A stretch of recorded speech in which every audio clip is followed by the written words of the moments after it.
Hey, all right, we on. Hey, what's up? What's up, everybody? What's up? What's up? Welcome with Win Nico's podcast on the audio and Win with Nico on YouTube.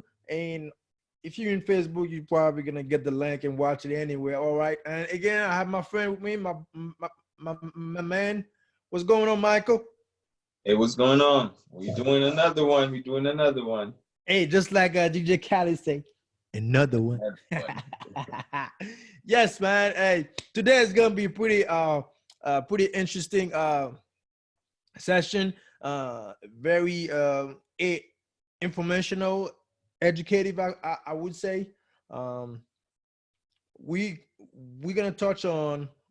I remember a few episodes back we talked about growth versus comfort, and we kind of give a little bit of what how we felt, how we did the distinction between two type of people, and now what we'll be doing, we'll be going into a little bit more of stories, storytelling, what we did and how it kind of affect us, and a few concepts, few principles that people can actually use into their life to make a change.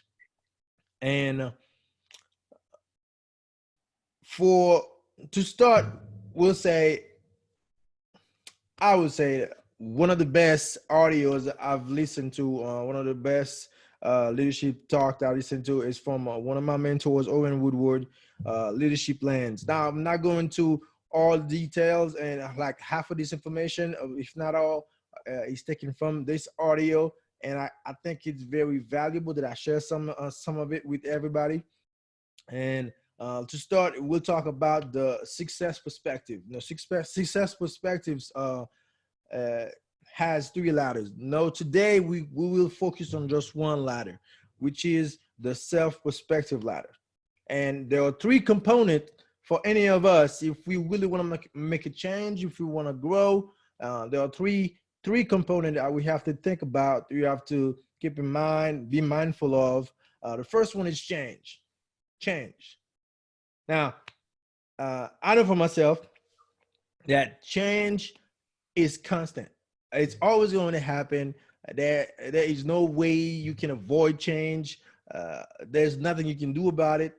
And as leaders, as people focus on growth, like you and I, Mike, uh, when change happening, there are two ways we can react to it.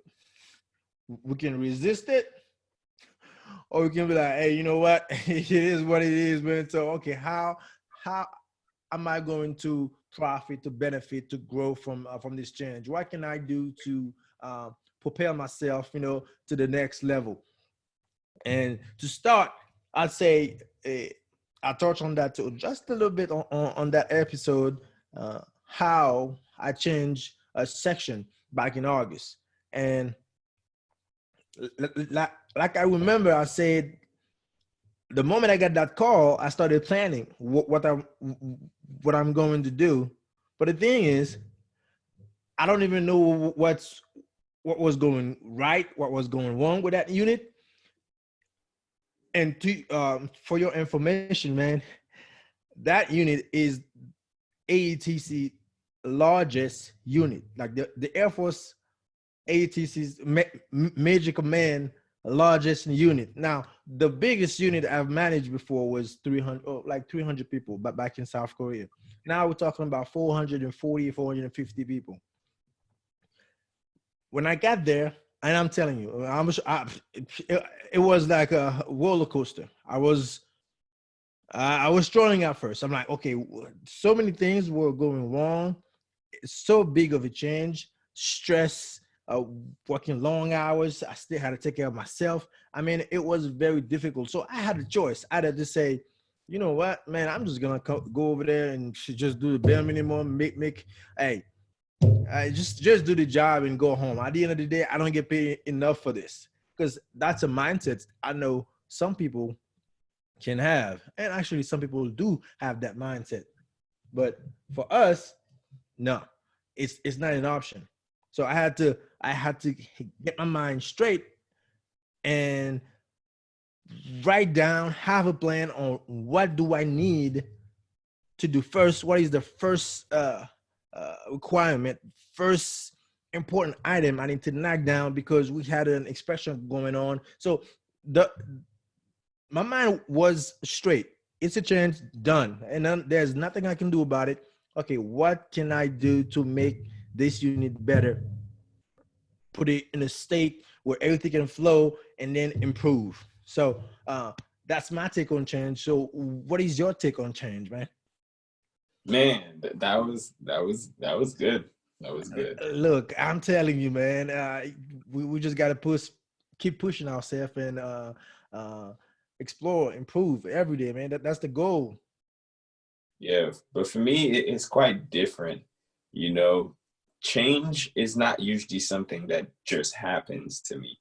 Change is usually something I put myself through. It's like, what can I do to do better? Things that will benefit, that will make me feel good about accomplishing them. So, because I do definitely love the fact that I am my own motivator. A lot of times, you know, outside motivation is always good, but sometimes we don't get that. A lot of time we don't get that. So for me, I had to realize it's like results is usually a motivator. So once you accomplish something and you reach a certain results, you really would not want to let it go. So that's kind of why, to a certain degree, I approach a lot of things where I need to change to be better, because I'm always trying to be the best version of myself, not just for myself, but for everybody else. It's like, how can I be a better version of myself to be better assistant to everybody else, like to be able to bring more value to other people, you know, be positive, Gotcha. not trying to drain people. So it changes something I constantly go through, but also you can get lost in changing so much.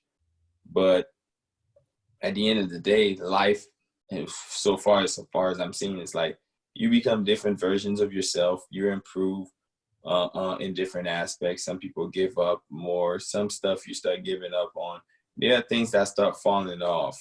And then I guess maybe at some point in life, eventually you reach that point where it's like, all right, I've given up a lot of things. So now I have only one thing left, and that becomes priority. Okay. Maker. But that's my take on change. Is like I like to change. I don't necessarily like when change happen like out of nowhere to me, because Mhm. I'm not in control of that, and I'm kind of a control freak. So I like to control my life, and sometimes even things I can't control, I kind of dwell on until I get over it. But when change randomly happens because somebody else put me through a change, I never like it. I never like the whole fact that change is coming. But every time I've been in it, it's always been easier than I think it would have been. Okay. All right. Cool. Cool. But is there any specific situation you could think of where you know you put yourself in a certain type of change and you be like, okay, this is it now. How am I going to deal with this? That you can remember. Okay. The biggest one was pretty much joining the Air Force and Okay. leaving the Air Force. Those are two related changes. But I'm gonna talk about the first one, which is what I think most matter. I joined the Air Force and I did what I had to do to get in. I played my cards right. I provided the right results and everything. So that was a change that was completely different. No idea what I was going to expect. Definitely. And, Yep. and the mindset that I had in my head about it was actually it's bad, because it's like, yep, there is a chance I'm not coming back. Yeah. That was an option on that list. Yeah. And that's a reality. But that was an option. Yet I still made that change. I still made that jump. and being in there. So now it was completely different, basic training, completely different. Time is going by slow and slow and slow. And that, at that point, is like the way I adjusted to that type of change was just pretty much every day. I would tell myself, every time I would get impatient, like, yo, can we be done with this? I just tell myself, this is not in your control. Time will come. Time will eventually come. Whether you keep waiting for it to come or keep anticipating, that's how I got through this change. And it's been one of the best decisions I've made in my life, to be honest with you, now that I'm looking back at it. Oh yeah, definitely, definitely. All right, awesome, man. Awesome, great, great. And all right, so would you talk about change, the first component of self-perspective? Now, the second component is character. Now, a lot of us, not to say a great majority of us, we know what is character, right? And there is a common saying out there that when you are faced with adversity, your character is revealed. You know, pretty much is when you back against the wall. So whatever reaction you have, you know, whatever behavior you have, what comes out of your mouth, how you however you respond, and that's the true you.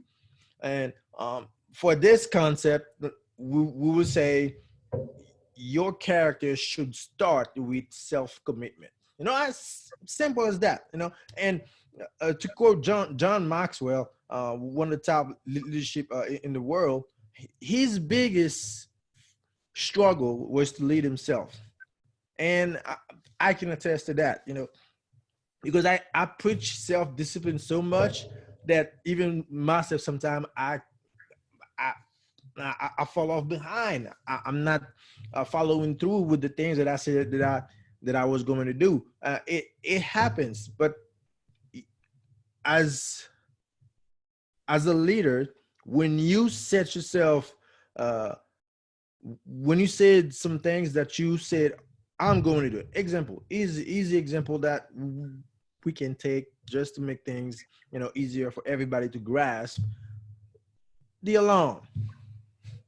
The alarm. Why do we set an alarm early in the morning? 6 o'clock, 5 o'clock, whatever the time is. Let's just say 6 o'clock for just uh, easy sake, right? 6 o'clock in the morning. You said I'm gonna wake up at 6 o'clock in the morning. For those of you who who go to the gym, I'm just gonna do a 45-minute workout. Come back home, shower, breakfast, and get ready for work. That's easy, right? If it's 6 o'clock. 6 o'clock hits, alarm ring. Next thing you know, 5, 6 snoozes later, you're still in bed. No, what does that say really about you? Uh, you know, there's there are two ways one can take this. Like, you know what?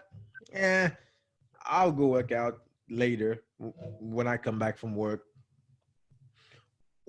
Or if you want to keep yourself accountable, like, hey man, you said you were going to wake up at 6 o'clock. It's 6 o'clock. Get up. Let's go. Let's get it. Plain and simple. And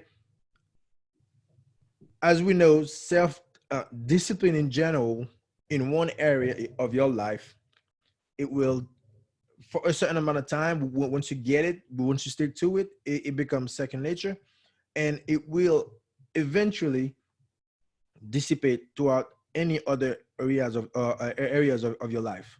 So if we're talking about physical health, you know, you're trying to be fit, you're trying to be healthy, it greens, whatever the case is. If you stay disciplined with a certain diet, of course you're human, you're gonna have that cheat meal, you know, or that cheat day, whatever you want to call it. But then again, you go right back to your routine, to that discipline that you set.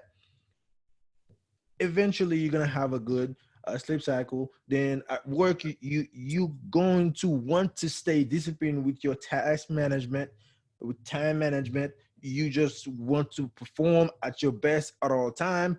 It is because solely that you value discipline so much that everything that you do, everything that you touch, will you will want it to be perfect. Although perfection is just, you know, not going to happen. Nobody's perfect, but you strive for it. And I think that's the one thing. If I say to anyone who's listening right now, be true to yourself. If you know you're not gonna wake up at 6 o'clock in the morning to go to the gym, no, don't put it at 6 o'clock. So that way you don't have to disappoint yourself. And what we want to do is set ourselves up where we know we can achieve something. If 6 o'clock is too early for you, put it 6:30. If it's a 30-minute workout you can do in a garage or in the neighborhood, even in your own living room, whatever the case is, do something that you know for sure you can achieve. That way, when you do it, you will feel fulfilled because you will feel that feeling of achievement.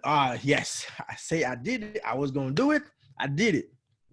Like, I'm always true to myself, and I'm going to say it right here. Like, for the past couple of days, I didn't go to the gym at 3 o'clock in the morning. Well, I didn't wake up at 3 o'clock in the morning. Like this morning, I'm like, yo, there is no way for you to not wake up at your regular time to hit the gym. Because whenever I don't go to the gym, I hold myself accountable. I don't eat that pancake, banana peanut butter pancake I made. You know what I'm saying? So the things that I know that I love, I find a way to hold myself accountable. And when I don't do it, I'm like, no, I want some pancake, man. Like I walked to the earlier about 2 hours ago, opened the fridge, I saw the batter in there. I'm like, man, I want some pancake right now. But I mean, even though I went to the gym this morning, I'm like, nah, not right now. Let's wait tomorrow morning. We're gonna kill it, and then come back, make some pancake. So for me, character is a big thing, and it starts with self-discipline. And everybody out there, if you know you're the kind of person that going to have a word today with your friend, family, whoever it is, and then tomorrow turn around, oh, I'm sorry, man, I can't do it. And it's not for a legitimate the reason. Now there are some self-reflection that needs to be done. Like, you gotta ask yourself, now, do I need to be a person of my word? That when I say something, everybody's going to say, yep, I trust him. He's the guy, he's the guy or he's the gal. Or do you want to be a person that, I don't know about so and so. No, it's not trustworthy. So this is where character come into play. So what do you think, man? Your character is big. Character is big. It's your words. That's why, like, I hold people accountable to their words. It's like, just like you said, if you know you're not going to live up to something, that you don't say it. Don't promise it to, especially to other people. But understand, the more you don't do whatever it is that you want to do, and that goes for all of us. We all are victim of that. Nobody's perfect. The more comfortable and the easier it becomes for you to keep putting things off. And eventually that will become your character.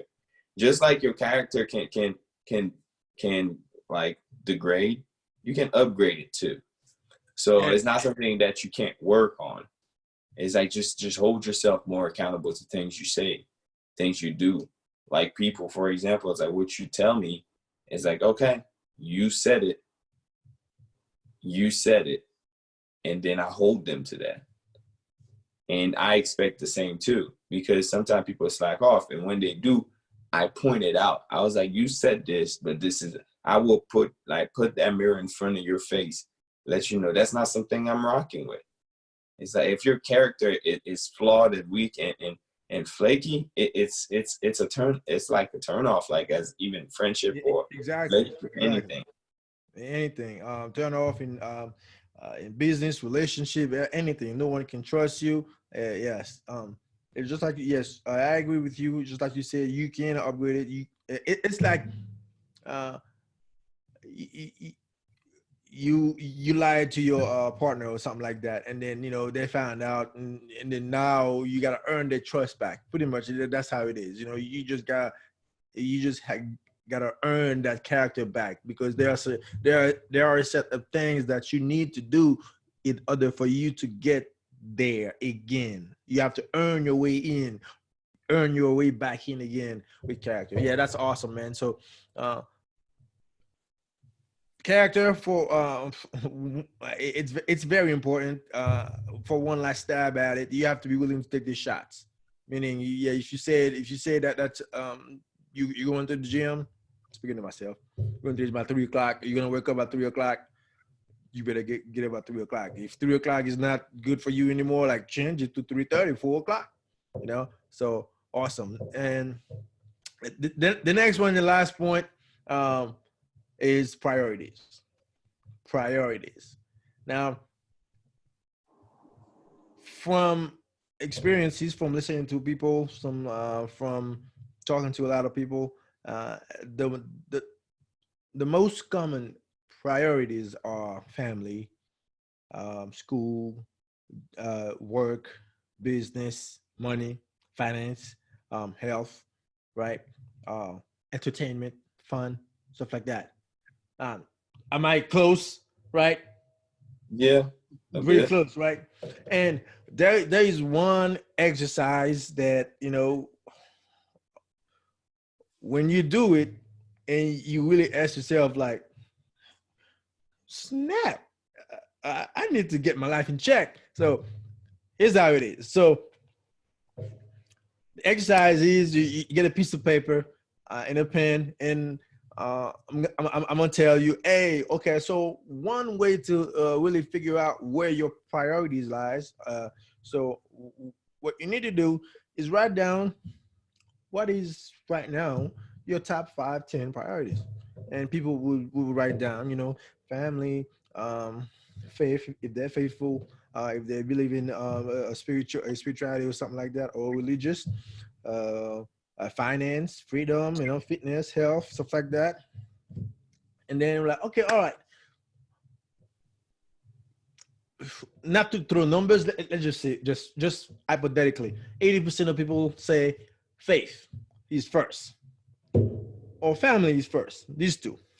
And then the one question we ask, okay, all right, for the past 24 hours, how many time have you spent on your priority number one, number two? 9 times out of 10, the answer is gonna be pretty what's the word I'm looking for? Interesting, because if you said faith is your priority, for example, I'll take something else. Career. That's easy. Yeah, that's easier. So if somebody say career is number one priority, all right. The question is, so for the past 24 to 48 hours, how many time have you spent working on your career? 9 times out of 10, they're gonna say, oh, 10, 12 hours, 16 hours. That's 2 work days, right? So that's all career. Now you can see that's very important. For the people who work like 9, 10 hours a day, that's 20 hours. Now you can tell this person is committed to work. Contrary to the person that says faith is a priority. I don't want to use faith because religious is very controversial. Let me use something else. Let's say family. Family. Okay, for the last 24, 48 hours, how many times you spend some quality time with your family? Now, we say quality time. When we say quality time, I'm not talking about you go home, you take care of the kids, and you feed them. That's not quality time. That's like parenting. You know what I'm saying? Yep. Quality time is like, okay, we're playing some games, we're going to the park, we're having some fun. How much time have you spent with your family? And 9 times out of 10, because they spent too many hours at work. They have to work. When they get home, they have to do the parenting thing, the chores and everything. The little that's left, it's like about an hour. They might have some games with the family time, or they'll sit watch TV, which is quality time. But if you count the amount of time they spend together, is very minimal to say that, okay, that's my number one priority. Now, granted, we all have jobs. We all have to go to work. now, but there is something that you can do really to alleviate some of the stress and get some more quality time with your family. There are ways we could do that. That's not the point right now, but there are ways to do that. So you see where I'm coming from when we ask somebody put down what is your top 5, top 10 priorities, they're gonna list them all, and you ask that one question, and then they're gonna think and look at their schedule and evaluate where they spend all of them the majority of their time. It's not going to be what they consider the top priorities, because there are some other responsibilities that take precedence over what really they really want to do. Now, is it their fault? Probably not.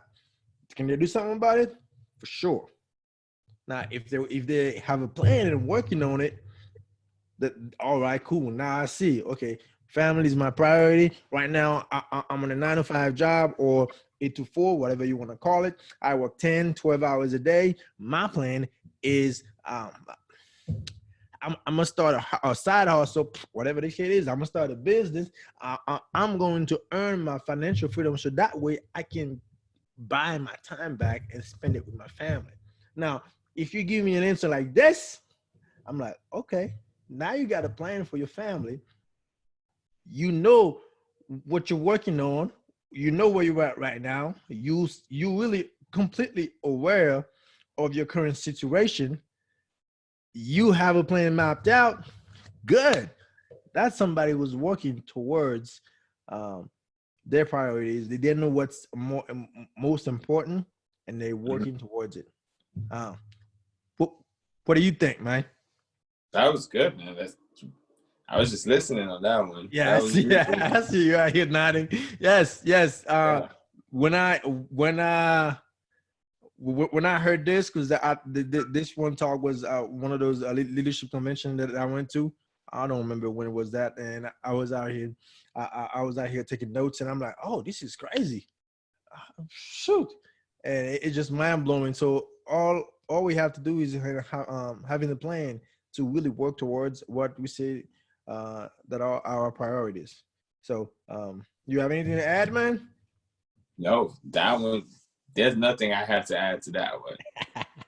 All right, brother. All right. So, everybody, again, today we only, I hope really, we threw out some, a lot of great value, a lot of good information that you can actually use and apply to your lives. We talked about the self-perspective ladder, and this, we talk about change. Change is going to happen. It's the only constant that you cannot change. You cannot change, you cannot sustain it. Okay, it's change. It happens constantly. Constantly, it's going to happen. So you have two choices: either to you resist and you get run over because it's going to happen, or you say, you know what, it's change. Okay, I might be a late bloomer. All right, I'm gonna get on board and see how I can improve myself with this change, how I can, entice myself with what's going on and see I can thrive within that change. All right. Yep. And then the second point was character. Character, that's really who you are, ins and out, uh, outside, in public, inside your living room by yourself, what you do day in and day out, that's who you are. And it has to be the same. It has to be consistent. So be true to yourself. Start with self commitment. Little things at a time. Just the little things. All right. Alarm clock. Easy. Whatever time you set up to get up tomorrow morning, get up at that time. All right. And it will create a sense of achievement. I believe you. I believe it. It will have a certain impact on you. And lastly, priorities. Be sure you know what your priorities are. And if right now you're not really meeting the requirement for you to say, okay, my family is priority, because family is pretty big. So be sure to have a plan on how you're going to compensate for all those time that you wish you could have spent with your family. All right. Again, Mike, thanks, man. No problem, man. Dang, that was good. Yeah, appreciate it, man. Again, everybody, if you like, if you like the channel, if you like the type of content we providing y'all, be sure to subscribe and hit the bell button whenever we drop a new episode, so you'll be notified. And if you want a podcast, be sure to leave us a message. Send us a message. You never know, a question. You might be on the next show. All right. Hey, again, Mike, thank you again for coming out. Everybody, No problem. take care. Bye-bye.